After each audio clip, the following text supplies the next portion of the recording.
Hello, it's Dr. Davinsky here, and here is my critique of Kanye's attempt at tackling the Jewish question. So, I don't think Yi framed his talking points well. Saying Jews own a certain industry is poor phrasing. He should have said Jews are overrepresented or dominate in whatever industry. I'm not saying this is a bad thing or a conspiracy, it's just a reality.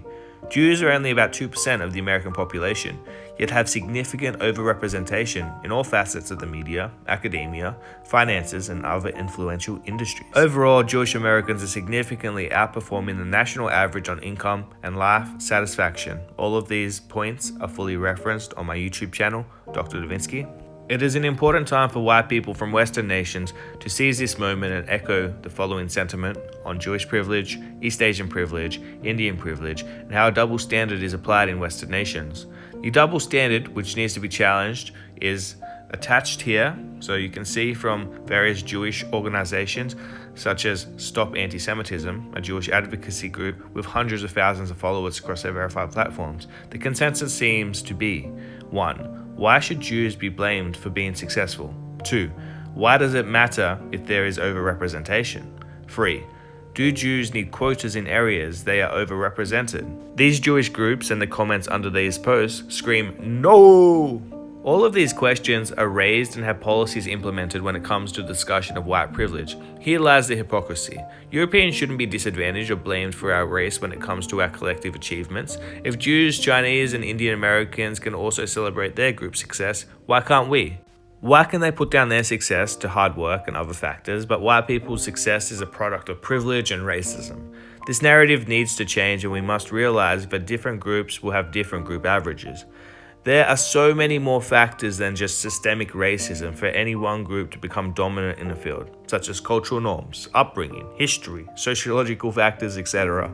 To demonize the success of white Europeans as to imply we are undeserving and the game is rigged is ridiculous and causes hostility.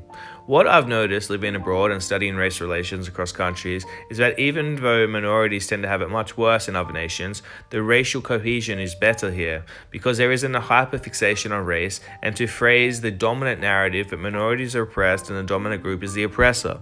Seriously, talk to people from Arabia, East Asia, etc., where racism is much more prevalent, and the average person will say, "It's okay here, not much racism compared to the West." Well, here are a few examples of how the West tends to be the least racist and least anti-Semitic.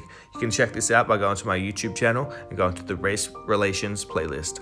Meanwhile, old world non-white majority nations tend to have a supermajority and have policies benefiting the majority ethnic group, such as the Han in China. These nations tend to have overrepresentation of their majority ethnic group and underrepresentation of minorities in the governments, high-paying jobs, etc. The media and academia in the non-Western world doesn't hyperfixate on these issues, and as such, minorities don't feel oppressed and the majority doesn't feel privileged. I will state that there is usually an advantage to being in the racial majority of any nation. You are benefiting the most from in-group preference, but Jews also benefit from being white, so it doesn't apply to them. Only about 5 to 12% of Jewish Americans aren't white.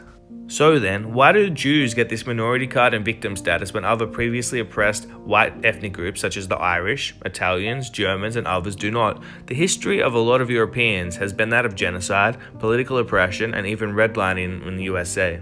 Well, if you like this article, feel free to check out more of my articles. You can go to my website, www.thedavinsky.com, or check out the community sections of my YouTube where I often put up essays. Until next time, peace in the Middle East. I'm out.